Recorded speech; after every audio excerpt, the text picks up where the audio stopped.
Hi there, future PEs. This is Wasim Asgar. I'm a licensed professional engineer in the US and Canada. I've authored several books on the topic of FE electrical and PE power exam preparation, and I also run popular exam preparation programs for FE electrical and PE power exams. So without further ado, let us dive into the content.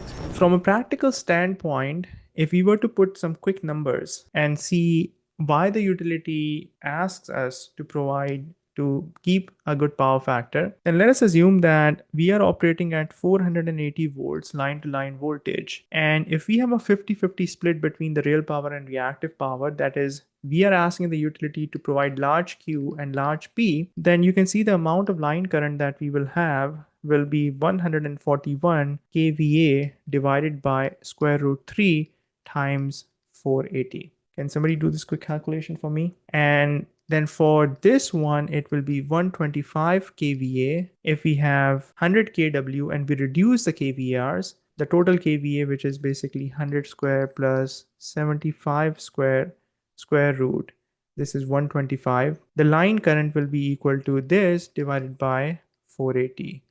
And if we have purely real power being demanded, pure real power being demanded from the utility, then the line current will be equal to 100 kVA divided by square root 3 times 480. So this is 169 amps. Thank you. The 125 kVA one is how much? 150. And then the 100 kVA, 120. So the amount of line current that is flowing on the transmission distribution lines is reducing. But that's only half the story, because the losses on those lines are actually I square R losses. Let us assume that the resistance of the line is just 1 ohm to keep it simple. What is 169 square? Dot 1 I square times a square of 169 is equal to how much? 28561 watts, and that would be 28.5 kilowatts. These are the losses. What about this guy? What is 150 square dot 1? This is 22.5 kW. Losses, heat losses on the line. And 120 square dot 1, 14.4 kW. All right, check this out. By improving the power factor from 0.70 to unity, we have almost reduced the losses on the line, which are I square R losses, by 50%. So this is the real implication of having a good power factor. One of the main reasons why the utility pushes you to have good power factor, because typically the utility is paying for this, and on top of that, you are letting the utility to use smaller equipment. Because if you were demanding 141 kVA, they would have to use a larger transformer that could supply 141 kVA. They would basically need larger cables in order to deal with the large I square R losses, and that is additional cost. Similarly, they would also need larger protective devices and so on. There is a formula in the PE Power Reference Handbook that helps us to basically understand this and quantify it, that if our original power factor is this and improved power factor is this, then what would be the loss reduction and so on and so forth. So this is a practical side which a lot of engineers, a lot of power systems engineers don't really get to. And within my program, I try to help students understand the concepts not only from a pure conceptual and theoretical standpoint, but whenever and wherever possible, I like to give them practical implications that can help them appreciate the concepts much more deeper. I've got this small request for you. 77% of you watching right now are not subscribed to the channel. That's a massive number. If this video is helping you out in any shape, way, or form, please do me a quick favor. Please hit the subscribe button and ring the bell. That way you will not miss out on any content that we've got planned, and it really supports the channel. So what you just experienced is a first principles clarity on power factor, and I try to teach every single topic in my FE electrical and PE power programs using the same approach. And I think my program, at least in the FE electrical and PE power space, is the only program where a single instructor, which is me, takes you through all the topics, starting with mathematics and FE electrical until software, and in PE power, starting with instrument transformers until protection. There are some free resources out there. There are other paid programs as well, where they throw multiple instructors at you all the time, and you have to adjust your style of learning every single time. That's largely because of the fact that they don't have a resource, a single instructor, or a teacher that can basically help you achieve that. If you found this style of learning and teaching helpful, I can assure you that your FE electrical and PE power exam preparation, if you trust me with your exam prep, it's going to be very streamlined.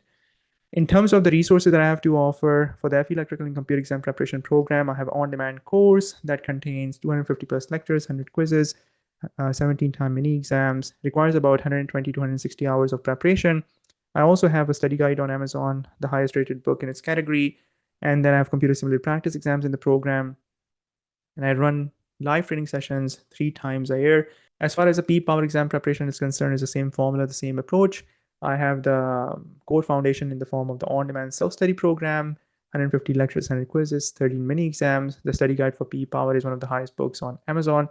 And computer simulated practice exams, I also strongly recommend for both FE and PE for you to attempt the NCA sample exam, and weekly live training that I run 3 times a year. So the value that you can get from the program is a structured, streamlined resource that will help you pass the exam with a significantly higher probability, a condensed timeline, and less friction. Essentially, a one-stop shop where you know exactly what to do after you complete every single lecture, every single quiz, and a structured resource and a support system. I personally onboard every single student of mine and basically understand your scenario, personalize a game plan, based on your starting point. If you have attempted these exams in the past and have failed, I will also take a look at your diagnostics and help you develop a game plan that would help you achieve the success like tons and tons of my students get. Across all the platforms, you're going to see testimonials flowing in on LinkedIn, on Reddit, on YouTube, on my Amazon books, and so on. So at the end of the day, like most things in life, we can take a shot at them by our own, on our own. And if you're looking for support along the way, mentorship along the way, guidance along the way, someone to hold you accountable, someone to provide you structures and give you prompt answers, I actually have a course community, exclusive community in my program as well, where I have 2 TAs help my students very promptly with all of their technical questions, whether you have a question from my study guide, from my quizzes, from my mini exams, from my homework assignments, from my practice exams, from the quizzes. You can ask those questions right away and you will get a prompt response. You can visit my website, probably opened up on your browser as an exit URL. If you go there, studyforfe.com, and sign up, you will be able to schedule a one-on-one onboarding with me, and we will kickstart your P licensing journey, whether you are at the FE electrical stage or you've already passed the FE electrical and are moving on to the PE power exam preparation. Okay, that's it from me, guys. We went 7 minutes over time. I hope you found it helpful. If you have any questions, feel free to send me an email. The same email that you received for registration, you can probably respond to that. I think that will land in my inbox. Otherwise, when you sign up for my program at studyforfe.com, I will send you a welcome email, and then we'll start your onboarding process and we'll get you on track for your exam preparation. Okay, take care. Thank you. Bye.